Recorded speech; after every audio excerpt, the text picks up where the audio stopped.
Tihar jail పోయింది. Tihar jail చరిత్ర తెలుసు కదా. తీహార్ జైలు అనేటువంటిది చాలా దారుణమైనటువంటి మర్డరర్లు ఉండేటువంటిది. దేశద్రోహులు, తీవ్రవాదులు, అత్యంత అతివాద నక్సలైట్లు, పెద్ద పెద్ద రేపిస్టులు తిహార్ జైలుకు ఉండేటువంటి గొప్ప చరిత్ర అది. ఆ తిహార్ జైలుకు పోయింది కవిత గారు. తిహార్ జైలు చరిత్ర తెలుసు కదా. ఎట్లాంటి అంతర్జాతీయ స్థాయి ఉగ్రవాదులు ఉండేటువంటి జైలుకు వెళ్ళి తెలంగాణ పేరును తిహార్ జాకా తీసుకుపోయినటువంటి నాయకురాలు కవిత గారు.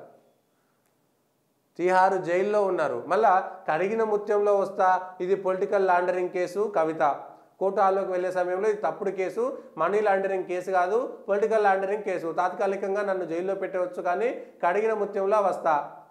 బీజేపీలో చేరితో మరొకరికి బీజేపీ టికెట్ వచ్చింది. ఈ కేసు నిందితుల్లో ఒకరు. మరొకరికి బీజేపీ 50 కోట్ల నిధులు ఇచ్చారు, జై తెలంగాణ అన్నారు. మరి వాళ్ళ అప్రూవర్గా ఎందుకు మారారు? డబ్బులు మీరు తీసుకున్నారా లేదా? BJP ticket ఎక్కడొచ్చింది? అరబిందో వాళ్ళు బీజేపీకి ఇచ్చిర్రు, మళ్ళీ టీఆర్ఎస్కి ఇచ్చిర్రు. మరి టీఆర్ఎస్కి ఎందుకు ఇచ్చిర్రు డబ్బులు?